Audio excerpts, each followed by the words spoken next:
الشیطان الرجیم بسم اللہ الرحمن الرحیم لا تحزن ان اللہ معنا۔ جب نبی کریم صلی اللہ علیہ وسلم غار ثور سے نکل کر مدینہ کا راستہ لیا، بخاری شریف کی روایت ہے کہ بنی مدلج کے لوگ بیٹھے ہوئے تھے اور مشرکین مکہ کی طرف سے چھان بین بہت زیادہ کر لی گئی، اللہ کے رسول کا کوئی سراغ نہیں مل رہا تھا۔ تو انہوں نے بہت بڑا انعام ظاہر کر دیا کہ جو محمد کو قید کر کے لائے یا قتل کر دے، نعوذ باللہ، 100 اونٹ انعام میں دیے جائیں گے۔ اور یہ جو انعام تھا نا، یہ پکا وعدہ، بالکل پکا وعدہ۔ تو سراقہ ابن مالک خود بیان کرتے کہ میں بیٹھا ہوا تھا، میرے سامنے آ کر کسی نے کہا کہ سراقہ میں نے 2-3 آدمی کو فلاں جگہ کے اوپر دیکھا ہے۔ تو سراقہ کہتے میں سمجھ گیا کہ یہ وہی ہے، لیکن مجھے بھی لالچ تھی 100 اونٹ کی۔ تو میں نے کہا کہ نہیں، وہ تو میرے سامنے سے گزرے، وہ نہیں ہے، وہ دوسرے لوگ ہیں۔ اتنا کہہ دیا میں فوراً نہیں اٹھا، میں بیٹھا رہا مجلس کے اندر۔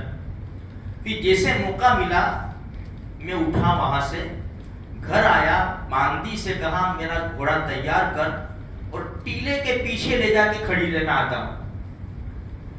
باندی نے ایسا ہی کیا، میں نے نیزہ اٹھایا اور گھوڑے کے اوپر سوار ہوا۔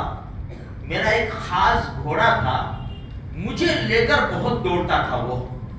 اس نے دوڑ لگائی وہ راستے کے اوپر، میں نے دور سے دیکھ لیا کہ ہاں یہ وہی لوگ ہیں۔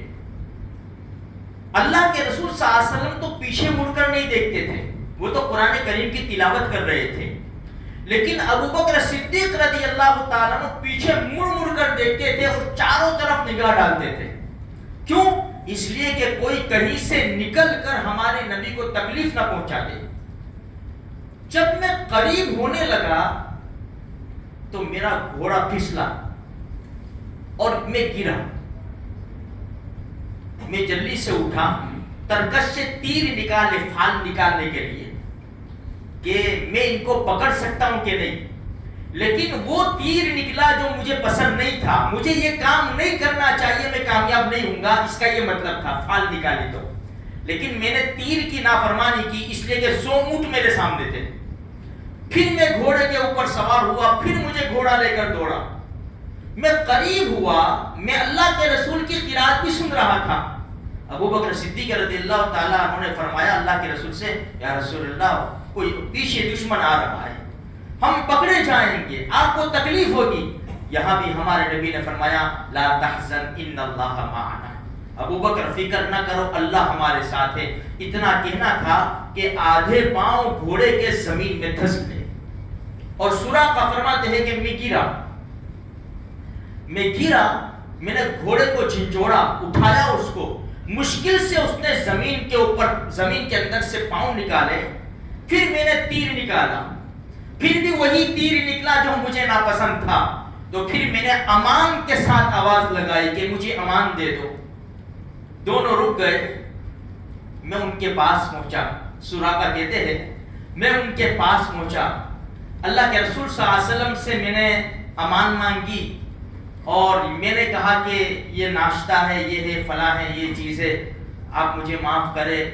کہا کہ نہیں، ہمیں تمہاری کوئی چیز کی ضرورت نہیں ہے، ہمیں کچھ نہیں چاہیے تمہارا، بس خالی اتنا دھیان رکھنا کہ ہمارے راستے کی کسی کو خبر مت دینا۔ دنیا دارالاسباب ہے بھائی، اسباب تو اختیار کرنے پڑیں گے، ہاں، کرنے والی ذات تو سب اللہ کی ہے۔ اللہ اٹھا کے جس طرح معراج میں لے گیا تھا، مدینہ منورہ پہنچا دیتا، لیکن دنیا دارالاسباب ہے، ہمیں بتایا کہ ہمارے پاس جو دین آیا ویسے نہیں آ گیا۔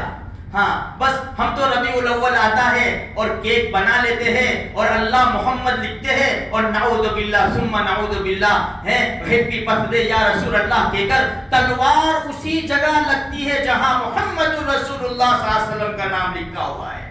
مسلمان سمجھتا بھی نہیں ہے، سوچتا بھی نہیں ہے، اس کو احساس بھی نہیں ہے۔ ارے میرے بھائی، جہاں محمد صلی اللہ علیہ وسلم کا نام لکھا ہو وہاں سے اٹھاؤ، چومو، صاف کرو، اونچی جگہ پر لکھ دو، تمہاری مغفرت کے سامان ہو جائیں گے۔ اور یہاں کیا کر رہا ہے مسلمان؟ ہاں، ایسے نہیں آیا، دین ایسے نہیں آیا۔ سراقہ کہتے ہیں کہ میری کوئی چیز قبول نہیں کی، میں نے کہا کہ مجھے امان لکھ دیجئے۔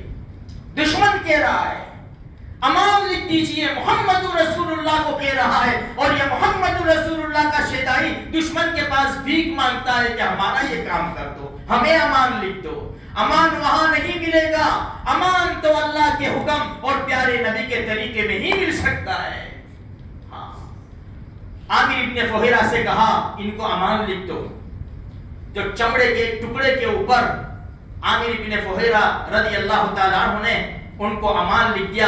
دوسرا بھی انہی کے ساتھ ایک عجیب واقعہ ہے، وقت اجازت نہیں دیتا، انشاءاللہ اس کو آئندہ کر لائیں گے۔ بس کہنے کا مقصد یہ ہے کہ اللہ تبارک و تعالیٰ کی وہ ذات ہے، ہماری کوئی ضرورت نہیں ہے، حفاظت کرنے والی ذات اللہ کی ہے، اس وقت بھی کی تھی اور ابھی بھی اللہ ہی حفاظت کرنے والا ہے۔ ہاں، اگر ہم کام آ جائے تو زہر قسمت، ہماری قسمت جاگ جائے گی۔ اللہ مجھے آپ کو سارے مسلمانوں کو محمد رسول اللہ صلی اللہ علیہ وسلم سے سچی محبت نصیب فرمائے۔